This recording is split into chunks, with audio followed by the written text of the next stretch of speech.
जय हिंद दोस्तों, बहुत बहुत स्वागत है। अगर 27 फरवरी को गणित का पेपर देने वाले हो तो आज की यह वीडियो आपके लिए बहुत ज्यादा इंपॉर्टेंट है, क्योंकि देख सकते हैं कि आपका 2024 का जो गणित का है 822 DW कोड का हम बिल्कुल वायरल पेपर लेकर आ चुके हैं और आज की इस वीडियो से इसका फुल सोल्यूशन बताएंगे। और 27 फरवरी को सेम यही पेपर आपको देखने को मिलेगा, सेम बिल्कुल सेम ऐसा ही आपका 27 फरवरी को पेपर आएगा, उसमें आप छाप कराओगे, यानी कि 95% बिल्कुल छाप कराओगे। इस पेपर का अच्छे से सॉल्यूशन देख लेना, क्योंकि काफी ज्यादा वायरल पेपर है, बोर्ड द्वारा वायरल पेपर है।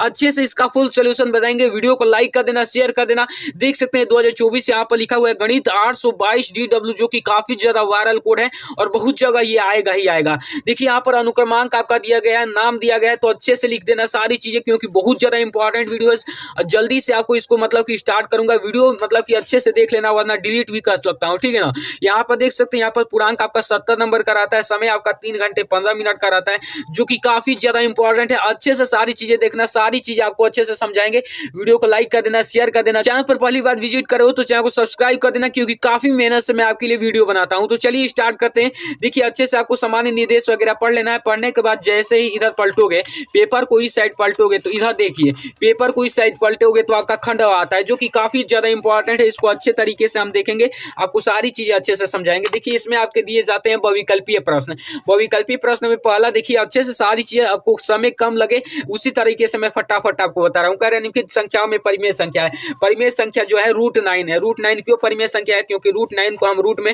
3 × 3 लिख सकते हैं, और एक 3 बाहर निकल जाएगा, 3/1 हो जाएगा। इसको p/q के रूप में हम लिख दिए, तो ये आपका परिमेय हो जाएगा। तो इसमें जो आपका ऑप्शन जो हो जाएगा, आपका √9 जो हो जाएगा, बिल्कुल सही ऑप्शन हो जाएगा, ठीक है ना। उसके बाद यहाँ पर करें रैखिक समीकरण युग्म x + y = 10, x - y = 4 का हल है। देखिए x + y बराबर कितना दिया हुआ है? x + y = 10, x - y बराबर कितना दिया हुआ है? 4 दिया हुआ है। तो इसका हल क्या होगा, ये कहते हैं, ब्लू पेन ले लेते हैं। चलिए हाँ, यहाँ पर देखिए ये +y कट जाएगा, x + x 2x हो जाएगा बराबर 10, 4 14 हो जाएगा।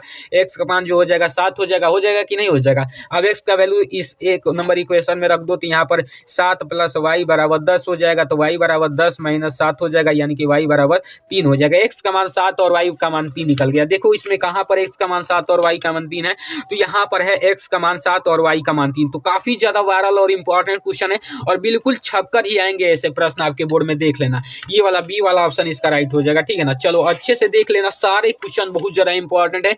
ऐसा पेपर आपको कोई नहीं बताएगा, क्यों ना, क्योंकि काफी ज्यादा वायरल पेपर है। देखिए यहाँ पर अगला करें कि बिंदु 5,9 की y अक्ष से दूरी। तो देखिए बिंदु 5,9 चतुर्थांश पर कैसी होगी? मान लीजिए कि आपका चतुर्थांश है, यहाँ पर देखिए यहाँ होता है 0,0। अच्छे से देख लेना, ये x होता है, ये y होता है। 5,9 तो 5 जो है आपका x अक्ष पर 5, तो 1, यहाँ पर 2 3 और यहाँ पर 4 और यहाँ पर 5, ठीक। और यहाँ पर 9, 1 2 3 4 5 6 7 8 और यहाँ पर 9 हो जाएंगे, ठीक, 9 हो जाएंगे। अब कह रहा है कि y अक्ष से दूरी, यानी कि यहाँ से दूरी बताना है। तो ये बिंदु कहाँ पर मिलेंगी? ये बिंदु यहाँ पर 9 और यहाँ पर इसके सामने 5, कहीं पर यहाँ पर होगी।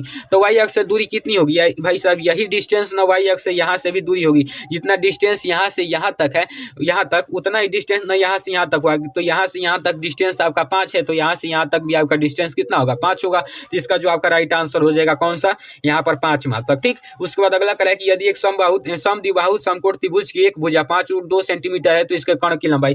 बहुत ज्यादा इंपॉर्टेंट क्वेश्चन और वायरल क्वेश्चन। यहाँ पर एक समद्विबाहु समकोण, ये मान लीजिए कि समद्विबाहु, यहाँ पर इसकी 2 भुजाएं ये बराबर है, ठीक। यहाँ पर इसकी एक भुजा 5√2 सेंटीमीटर दिया हुआ है, तो ये दोनों बराबर है, तो ये दोनों 5√2 हो जाएगा। अब इसके कर्ण की लंबाई ज्ञात करना है। काफी ज्यादा इंपॉर्टेंट क्वेश्चन है। देखिए इसको कैसे करेंगे?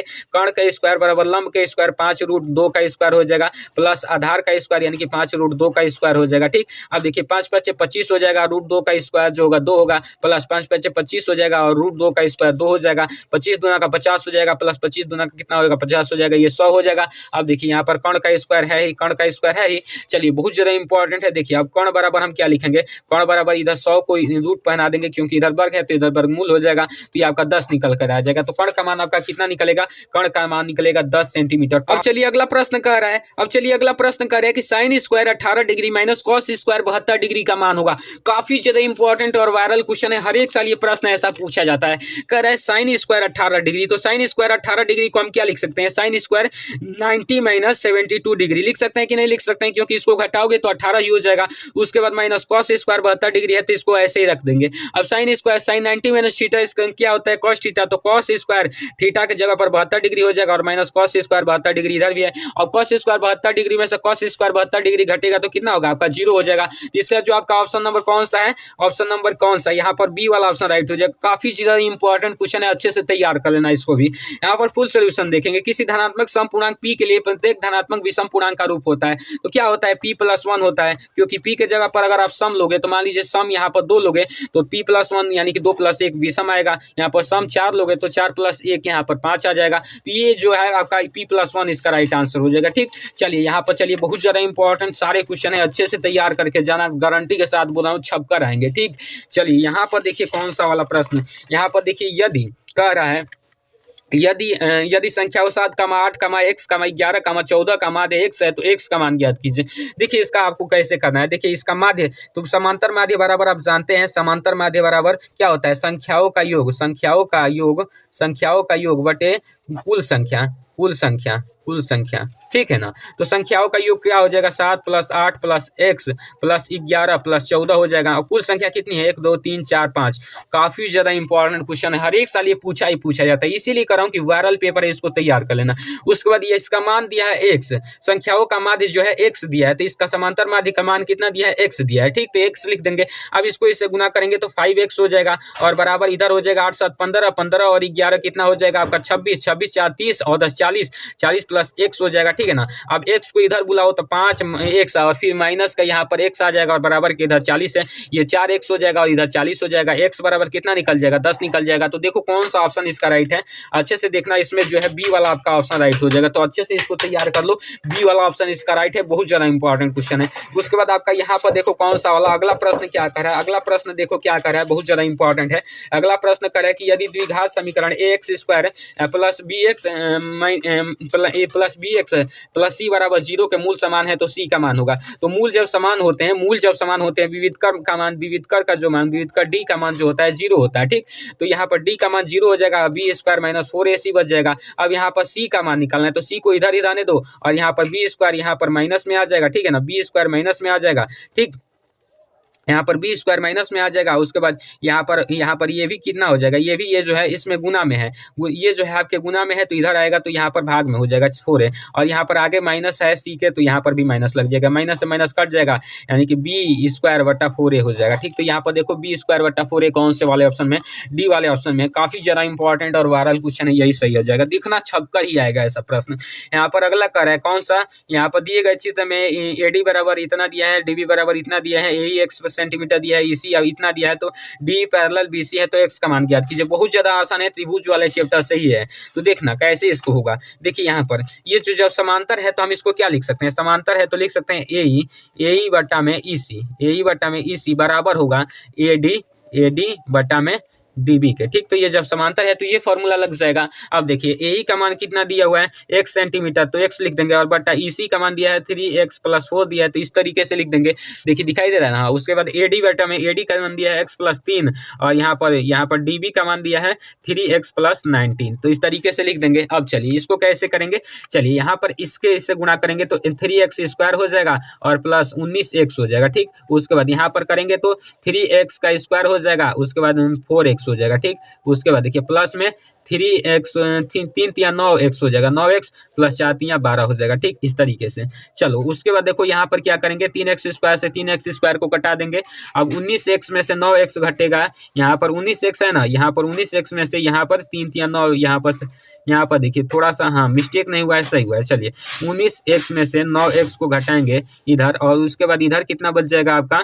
उसके बाद यहाँ पर देखिए यहाँ पर 4 भी है तो 19 और यहाँ पर डायरेक्ट ही जोड़ दीजिए, 19x इधर है ना, इधर जोड़ दीजिए, 9 4 13x हो जाएगा, 13x इधर आएगा तो माइनस का 13x हो जाएगा। उसके बाद इधर 12 है तो 12 लिख देंगे। अब देखिए यहाँ पर 6 हो जाएगा, 6x बराबर 12, यहाँ पर x बराबर कितना हो जाएगा छः दूना का कितना हो जाएगा 12, 2 आ जाएगा। चलिए इसमें 2 देखिए कौन से वाले ऑप्शन में है, सी वाला ऑप्शन में है, तो 2 इसी वाला ऑप्शन राइट हो जाएगा। चलिए अगला क्वेश्चन जो कि काफी ज्यादा इंपॉर्टेंट है, 1 से 10 तक की धनात्मक सम संख्याओं का समांतर माध्य। हर एक साल आपके बोर्ड में रिपीट कर रहा हूँ ना कि काफी ज्यादा इंपॉर्टेंट क्वेश्चन ही इसमें डाले गए हैं, क्योंकि वायरल पेपर है बहुत ज्यादा। यहाँ पर 1 से 10 तक धनात्मक सम संख्याओं का समांतर माध्य। 1 से 10 तक धनात्मक सम संख्या क्या होगी, 2 होगी, 4 होगी, 6 होगी, फिर 8 होगी, फिर 10 होगी कि नहीं होगी। 10 तक का रहा है तो 10 भी कोई लेंगे। अब समांतर माध्य का जैसे मैंने बताया था कि सबका योग करके या जितना होंगे उससे भाग कर देंगे। 1 2 3 4 5 को है 5 से भाग कर देंगे। 4 2 6 6 12 12 8 20 20 10 30 30/5 यानी कि 6 हो जाएगा। ये वाला ऑप्शन आपका राइट हो जाएगा, डी वाला। चलिए बहुत ज्यादा इंपॉर्टेंट क्वेश्चन अगला करा है कि 156 का अभाज्य गुणनखंड। अरे भाई साहब बहुत ज्यादा आसान है, 156 का अभाज्य गुणनखंड निकाल लो ना। 2 से कटाओगे 2 7 14 हो जाएगा, फिर 2 8 16 हो जाएगा, 2 3 6 हो जाएगा, 2 9 18 हो जाएगा, 3 से कटाओगे 13 3 39, 13 1 13 हो जाएगा। अब देखिए इसका अभाज्य गुणनखंड के लिए ये 2 है तो इसका स्क्वायर हो जाएगा, प्लस गुणे 3 है तो 3 और ये 13, तो 2 का स्क्वायर गुणे 13, 3 गुणे 13 कहाँ पर है, तो देखिए यहाँ पर बी नंबर में है, तो यही आपका राइट हो जाएगा। बहुत ज्यादा इंपॉर्टेंट क्वेश्चन अगला भी कह रहा है कि एक वर्गीकृत आंकड़ों का माध्य और बहुलक क्रमशः 24 और 12 है, तो इसका माध्य क्या होगा। ये हर साल ही आपके बोर्ड में ऐसा प्रश्न पूछा जाता है। देखिए तो आप जानते ही हैं, ये देखिए ये प्रश्न ना बहुत ज्यादा आसान है, बहुत ज्यादा आसान है। आप जानते हैं कि 3 माध्यक बराबर 3 माध्यक क्या होता है, 3 माध्यक ही ना पूछ रहा है, तो 3 माध्यक बराबर बहुलक बहुलक बहुलक बहुलक होता है। 3 माध्यक बराबर बहुलक प्लस 2 माध्य होता है, ठीक, 2 माध्य होता है। अब देखिए यहाँ पर माध्यक का मान पूछा है तो 3 लिख देंगे, माध्यक की जगह पर x मान लेंगे, ठीक, माध्यक को x मान लेंगे। बहुलक कितना माध्य दिया है ये 24 और बहुलक दिया है 12, तो 12 इसके जगह पर लिख देंगे, और यहाँ पर माध्य के जगह पर ये वाला माध्य है तो 2 गुने 24 हो जाएगा, ठीक। अब चलिए यहाँ पर कितना हो जाएगा, 24 दूनी का 48 हो जाएगा, 48 और 12 कितना हो जाएगा आपका 60 हो जाएगा। अब यहाँ पर x बराबर लिख देंगे, यहाँ पर 3 गुना में तो भाग में आ जाएगा तो 20 हो जाएगा। तो यहाँ पर देखिए 20 कौन से वाले ऑप्शन में है, बी वाला ऑप्शन राइट हो जाएगा। चलिए अच्छे से करिए। यहाँ पर 13 नंबर क्वेश्चन देखिए क्या कर रहा है, बहुत ज्यादा इंपॉर्टेंट, रैखिक समीकरण युग्म। क्या कर रहा है, रैखिक समीकरण युग्म 2x + 3y = 5, 4x + ky = 10 के अपरिमित रूप से अनेक हल हैं, तो k का मान ज्ञात कीजिए। तो आइए हम थोड़ा एक पेज ले लेते हैं, तब आपको सारी चीजें बताते हैं। चलिए यहाँ पर देखिए पेज ले लिए हम, यहाँ पर पेज अच्छे से ले लिए, एक न्यू पेज। चलिए यहाँ पर क्या कर रहा है, यहाँ पर देखिए यहाँ पर कह रहा है कि रैखिक समीकरण युग्म, यहाँ पर कह रहा है रैखिक समीकरण युग्म 2x + 3y = 5, 4x + ky = 10 के अपरिमित रूप से अनेक हल हैं, तो k का मान होगा। तो जब अपरिमित रूप से अनेक हल होते हैं तो k जो होता है a1/a2, a1/a2 = b1/b2 = c1/c2 होता है। आप जानते ही हैं। इसमें देखिए इसमें जो होगा a1 का मान यहाँ पर लिख लीजिए, a1 का मान जो हो जाएगा 2 हो जाएगा, फिर a2 का मान जो हो जाएगा, a2 का वैल्यू कितना हो जाएगा 4 हो जाएगा, b1 का मान कितना हो जाएगा 3 हो जाएगा, b2 का मान कितना हो जाएगा k हो जाएगा यहाँ पर, और c1 का मान और c2 का मान कितना हो जाएगा, ये इधर आ जाएगा तो -5 हो जाएगा c1 का मान, और c2 का मान इधर आएगा तो -10 हो जाएगा। तो ये हमने लिख दिया। अब देखिए यहाँ पर रख देंगे कि a1/a2, तो a1 के जगह पर 2, a2 के जगह पर बट्टा में 4 = b1 के जगह पर 3 बट्टा में k = -5 बट्टा में -10। ये माइनस से माइनस कट गया। उसके बाद देखिए यहाँ पर 2 एकम 2, 2 दूना का 4। अब k यहाँ पर k में 1 से करेंगे तो k, और यहाँ पर हो जाएगा 3 दूना का कितना 6, तो यहाँ पर k बराबर कितना निकल जाएगा 6 निकल कर आ गया। तो ये वाला 6 वाला ऑप्शन जहाँ पर होगा उसको हम टिक कर देंगे। देखिए डी नंबर में है, अच्छे से इसको टिक कर देना। उसके बाद यहाँ पर कह रहा है कि ABC और BD 2 समबाहु त्रिभुज इस प्रकार है कि D भुजा BC का मध्य बिंदु है, तो त्रिभुजों ABC और BD के क्षेत्रफलों का अनुपात क्या होगा। देखिए इस प्रकार है, यहाँ पर देखिए ABC त्रिभुज, देखिए ऐसे त्रिभुज बन रहा है, अच्छे से समझना, काफी ज्यादा इंपॉर्टेंट ये भी क्वेश्चन है।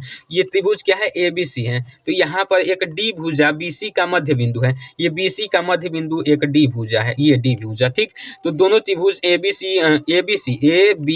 A और यहाँ पर B और C यानी कि ये बड़ा वाला त्रिभुज, और यहाँ पर BDE यानी कि BD और यहाँ पर कौन सा BDE के क्षेत्रफलों का अनुपात आपको ज्ञात करना है, ठीक है ना। ABC हो गया, उसके बाद BD और E के क्षेत्रफलों का अनुपात आपको ज्ञात करना है। तो इसको अनुपात कैसे ज्ञात करेंगे, अच्छे से आपको समझना है। सबसे पहले देखिए यहाँ पर 2 त्रिभुज इस ABC और BD 2 समबाहु त्रिभुज इस प्रकार हैं, ठीक है ना। इस प्रकार है कि D भुजा BC का मध्य बिंदु है, ठीक, D भुजा BC का मध्य बिंदु है, तो त्रिभुज ABC और यहाँ पर भी एक त्रिभुज है जो कि है BDE त्रिभुज है। तो इन दोनों का अनुपात आपको ज्ञात करना है। तो इनके भुजाओं के अनुपात के ही बराबर होता है। यहाँ पर इसके यानी कि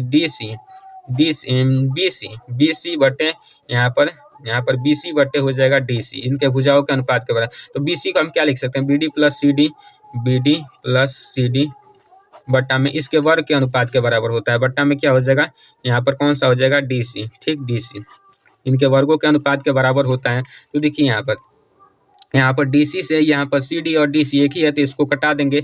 अब BD का स्क्वायर बच जाएगा, BD का स्क्वायर बट्टा में 1 हो जाएगा। तो मान लीजिए BD जो है इसका 2 गुना है, तो यहाँ पर 2 हो जाएगा, 2 का स्क्वायर और बट्टा में 1 का स्क्वायर, यानी कि 4:1 हो जाएगा, ठीक है ना। तो यहाँ पर देखिए 4 कहाँ पर है, 4:1, ये वाला ऑप्शन, तो यही वाला ऑप्शन आपका राइट हो जाएगा, सी वाला। चलिए अगला करा है cos A बराबर 7/25, तो tan A plus cot A का मान ज्ञात कीजिए। बहुत ज़्यादा वायरल क्वेश्चन और इंपॉर्टेंट क्वेश्चन है। cos A बराबर लाल बट्टे कक्का, ये याद रखोगे ना, सारे क्वेश्चन हो जाएंगे। साइन, कॉस, टैन, कॉट, सेक, कॉसेक, ठीक। तो देखिए यहाँ पर दिया है cos A बराबर कितना दिया है, अच्छे से पढ़ना, 7/25 दिया हुआ है, ठीक। तो cos A क्या होता है, आधार बटे कर्ण, ठीक। तो आप कह रहा है tan A plus cot A का मान ज्ञात करना है। तो सबसे पहले आधार बटे कर्ण दिया है, लंब निकाल लो, लंब का स्क्वायर बराबर कर्ण के स्क्वायर माइनस आधार के स्क्वायर, ठीक, ए का स्क्वायर। चलिए लंब का स्क्वायर बराबर कर्ण का स्क्वायर कितना हो जाएगा, 25 का स्क्वायर हो जाएगा 625 माइनस आधार का स्क्वायर 49 हो जाएगा, ठीक, 7 का स्क्वायर 49। उसके बाद ये जो हो जाएगा कितना हो जाएगा, आपको घटाएंगे तो ये जो होगा 576 शायद होगा, घटा लीजिए, 15 में से 9 गया 6, यहाँ पर 576 ही होगा, घटा लेना, ठीक। तो यहाँ पर लंब और यहाँ पर रूट चढ़ जाएगा, ये 24 का स्क्वायर है, ठीक, तो 24 हो जाएगा। अब देखिए यहाँ पर कह रहा है कि tan A plus cot A, tan A plus cot A का मान ज्ञात करना है, tan A plus cot A का। तो tan A का मान क्या होता है, tan A में होता है लंब बटे आधार, और cot A में होता है यहाँ पर आधार बटे लंब, ठीक, आधार बटे लंब, ये प्लस होगा, ठीक, प्लस होगा। चलिए अब इसको इक्वल टू करते हैं। लंब का मान आपका कितना है, लंब का मान जो आपका निकला है 24, तो 24 रख देंगे, बट आधार का मान कितना है 7, तो 7 लिख देंगे, प्लस आधार का मान ऊपर कितना हो जाएगा, 7 हो जाएगा, और कर्ण उसके बाद यहाँ पर क्या है, लंब का मान कितना हो जाएगा 24। अब इसका एलसीएम निकालोगे, 7 चौक 28 हो जाएगा, 7 दूनी का 14 और 2 16 हो जाएगा, 168 इसका एलसीएम हो जाएगा, ठीक है ना। इसका 168 एलसीएम हो जाएगा, तो ये 24 पे आ जाएगा, तो ये ऊपर 524 में 24 से गुना करेंगे तो 576 हो जाएगा, प्लस यहाँ पर ये जाएगा 7 बार, तो 7 7 49 हो जाएगा, ठीक। तो यहाँ पर 576 में 49 जोड़ोगे तो 9 6 कितना हो जाएगा, 15 का 5 हासिल गया 1, और यहाँ पर हो जाएगा 7 4 11 और 1 12 के 2 हासिल लगा 1, और 5 1 6 हो जाएगा, 625 बटे 168, ये आपका आंसर हो जाएगा। तो देखिए यहाँ पर 625 बटे 168 यहाँ पर दिया हुआ है, तो यही सही हो जाएगा 100%। वायरल क्वेश्चन है, अच्छे से तैयार करना, अच्छे से आपको सोल्यूशन के साथ आपको बता रहा हूँ, ये जो कि कोई नहीं बताता है, इसी चैनल पर सारी चीज़ें बताई जाती है। यहाँ पर 2 वृत्तों की त्रिज्या क्रमशः 4 सेंटीमीटर तथा 3 सेंटीमीटर है। इन वृत्तों के क्षेत्रफलों की योग के बराबर क्षेत्रफल के वृत्त की त्रिज्या बताइए। देखिए 2 वृत्तों का क्षेत्रफल यहाँ पर दिया हुआ है, एक ये वृत्त और एक ये वृत्त, ये 2 वृत्तों का क्षेत्रफल की त्रिज्या, मतलब इसका 4 दिया है, इसका 3 दिया है, और इसके क्षेत्रफलों के जो मतलब इन दोनों को मिला देंगे तो एक बड़ा सा मतलब वृत्त बन रहा है, ठीक। तो इसका त्रिज्या आपको ज्ञात करना है। तो देखिए इसका आपका क्षेत्रफल क्या हो जाएगा, पाई r1 का स्क्वायर मान लेंगे, प्लस इसका स्क्वायर मतलब इसका हो जाएगा क्या, पाई r2 मान लेंगे इसकी त्रिज्या को, तो r2 का स्क्वायर हो जाएगा, बराबर होगा इसके के ना, क्योंकि इसके इन दोनों को मिलाकर इसको बनाया जा रहा है, तो पाई r का स्क्वायर के बराबर होगा। इसको हम कैपिटल R मान ले रहे हैं, ठीक है ना। अब यहाँ पर पाई कॉमन लेंगे तो r1 का स्क्वायर प्लस r2 का स्क्वायर हो जाएगा। अब इधर पाई r स्क्वायर बचा है, कैपिटल R यहाँ पर रहेगा, ठीक। पाई से पाई कट गया, r1 का स्क्वायर प्लस r2 का स्क्वायर बराबर कैपिटल R का स्क्वायर, तो r1 का स्क्वायर 4 चौक का स्क्वायर 16 और r2 का स्क्वायर 3 3 9 हो जाएगा, बराबर कैपिटल R का स्क्वायर। तो कैपिटल R का स्क्वायर बराबर 9 16 और 9 कितने हो जाएंगे, 25 हो जाएंगे, तो r बराबर कितना हो जाएगा, 5 हो जाएगा, जो कि आपका जिसमें दिया हुआ है 5 सेंटीमीटर, यही आपका राइट हो जाएगा। चलिए अगला करें द्विघात समीकरण, 3x square minus 3x minus 10 का क्या होगा, आपका मूल क्या होंगे, मूल इसका निकाल लो, x square minus 3x minus 10 बराबर 0। मूल निकाल लो, एक्स स्क्वायर माइनस यहाँ पर कितना हो जाएगा, यहाँ पर 5 माइनस 2 करेंगे तो 3 हो जाएगा, और 5 दूना का 10 हो जाएगा, माइनस 10 बराबर 0। यहाँ पर x square minus 5 x plus 2x minus 10 बराबर 0, ठीक। तो x यहाँ पर कर दो, x कॉमन लो तो x माइनस 5, और यहाँ पर प्लस के 2 कॉमन लो तो x माइनस 5 बराबर 0, x माइनस 5 और x प्लस 2 बराबर 0, ठीक। तो x बराबर ये जो हो जाएगा प्लस का 5 हो जाएगा, और x बराबर माइनस का 2 हो जाएगा। तो देखो x बराबर प्लस का 5 और माइनस का 2 कौन सा है? बी वाला ऑप्शन है, तो राइट हो जाएगा। अच्छे से सारे क्वेश्चन को देख लेना, काफ़ी ज़्यादा वायरल क्वेश्चन है। अच्छे से देखिए, यहाँ पर पीछे कर लेते हैं।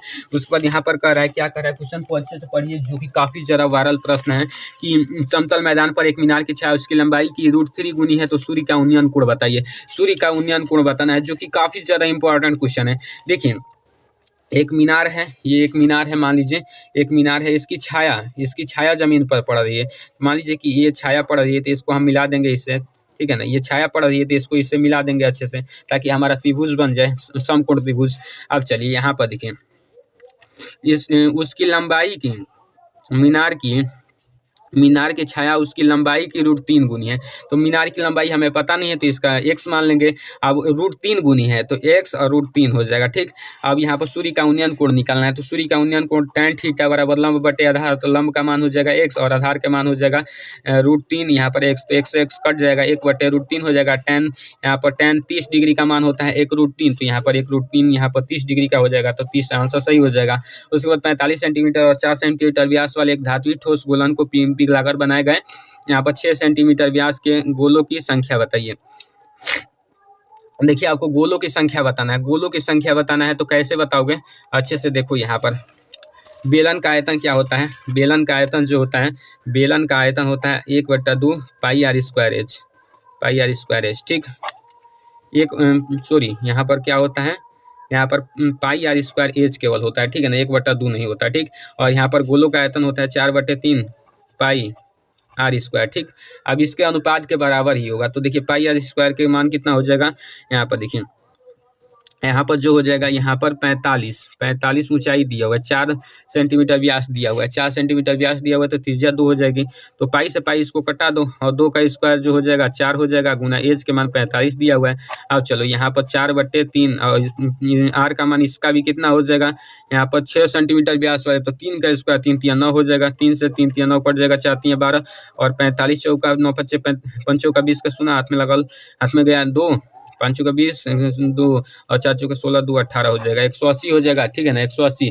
और यहाँ पर देखो 4 × 3 कितना हो जाएगा, 12 से कटाओ, 2 × 6 = 12, यहाँ पर 2 × 9 = 18 90, और यहाँ पर कटाओ 6 से कटा दो, यहाँ पर 6 दूनी के कितना, 6 कम 6 हो जाएगा, 3 बचा, 6 × 5 = 30 15 हो जाएगा।